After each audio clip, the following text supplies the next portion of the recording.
رینڈ corporation of America کی جو highest level کا تھنک ٹینک ہے اور جس کی سفارشات پر وزارت خارجہ اور باقی وزارتیں عمل کرتی ہیں، ان کی رپورٹ میں مسلمانوں کو 4 حصوں میں تقسیم کیا گیا ہے۔ نمبر 1 وہ لوگ جو اسلام کو ایک نظام زندگی سمجھتے ہیں، پولیٹیکل سوشو اکنامک سسٹم بھی سمجھتے ہیں، ایک مذہب کے علاوہ۔ مذہب بھی ہے، عقائد بھی ہے، عبادات بھی ہے، رسومات بھی ہے، لیکن اس کے ساتھ ہی پولیٹیکل سوشو اکنامک سسٹم جو سمجھتے ہیں they are our enemy number 1. We have to crush them in whatever way it is possible. اس لیے کہ ہم اپنے مد مقابل کسی نظام کو کھڑا ہوا نہیں دیکھ سکتے۔ اور آپ سوچئے 40 برس جو کولڈ وار رہی وہ نظاموں کی جنگ تھی نا، اس میں مذہب کا تو کوئی سوال ہی نہیں تھا۔ ویسٹ میں بھی سب کے سب کیا تھے؟ عیسائی تھے، اور رشیا کے اندر کون تھے؟ USSR کی عظیم اکثریت کن پر مشتمل تھی؟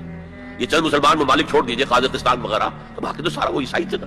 مذہب کا کوئی ایلیمنٹ نہیں تھا، ایلیمنٹ نظام کا تھا، ہمارا کیپٹلسٹک نظام، اور یہ کمیونسٹ نظام اس کا چیلنج بن کر آ گیا ہے۔ نتھنگ ڈوئنگ، برداشت نہیں کریں گے۔ تو فنڈامنٹل کے بارے میں تو ان کی پہلے پالیسی ڈکلیئرڈ ہے، we have to crush them.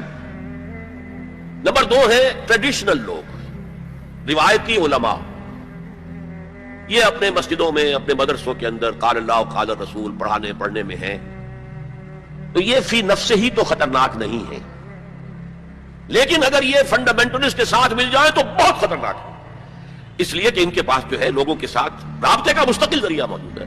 ہر جمعے کو جلسہ عام ہو رہا ہے، چھوٹا سا جلسہ کرنے کے لیے بھی آپ کو کتنے پاپڑ بیلنے پڑتے ہیں، اس کا اشتہار شائع کیجئے، اس کی ڈنڈوری کیجئے، اس کا اعلان کیجئے، وہ کتنے آئیں گے؟ 200-400 آ گئے تو بڑی بات ہے۔ یہاں وہ کچے دھاگے سے بندے آ رہے ہیں، نہا دھو کر کپڑے بدل کر عطر لگا کر چلے آ رہے ہیں۔ تو یہ ہے کہ بہت خطرناک ہے یہ، اگر مل جائے فنڈامنٹلسٹ تو انہیں دور رکھنا ایک دوسرے سے، اور ان کے آپس کے اختلافات کو بھڑکانا ہے تاکہ یہ کبھی متحدہ قوت نہ بن سکے، ٹریڈیشنلسٹ۔ تیسرے انہوں نے کہا ہے کہ ماڈرنسٹ ہے، جو اسلام کی ایسی تعبیر اب کر رہے ہیں جو ہماری تہذیب کے ساتھ کمپیٹیبل ہے۔ یہ جو ری انٹرپریٹیشن آف اسلام ہو رہی ہے to make it compatible with western civilisation, وہ کہتے ہیں کہ یہ ہے اصل آدمی، اور ان کی مدد کرنی چاہیے، انہیں سپورٹ کرنا چاہیے، ان کو امداد دینی چاہیے، اور ان کو میڈیا پر ان کی اپیئرنس کا اہتمام کرنا چاہیے، اس لیے کہ ان کے پاس کوئی اور ذریعہ تو ہے نہیں۔ مسجد میں کون گھسنے دے گا انہیں؟ وہاں کون ان کے پیچھے نماز پڑھے گا، اور کون ان کا خطبہ سنے گا؟ جوتے لگ جائیں گے۔ لہذا ان کو جو ہے میڈیا پر لاؤ، اور اس پر عمل ہو رہا ہے۔ اور آخر اس نے کہا جو خالص سیکولر مسلمان ہیں وہ تو ہمارے ہی ہے، اس میں تو کوئی اشکال ہی نہیں ہے، جو یہ سمجھتے ہیں کہ اسلام نام ہے نماز، روزہ، حج، زکوٰۃ کا، عقائد کا، کچھ رسومات کا، عقیقہ ہے، شادی میں ایجاب و قبول ہے، مردہ کو دفنانا ہے، کفنانا ہے، بس تو کرتے رہیں گے، ہمارا تو کوئی ان سے جھگڑا نہیں ہے۔ باقی وہ اس کو کوئی سیاسی نظام، اس کو کوئی معاشی نظام، کوئی معاشرتی نظام سمجھتے ہی نہیں، سیکولر ہے۔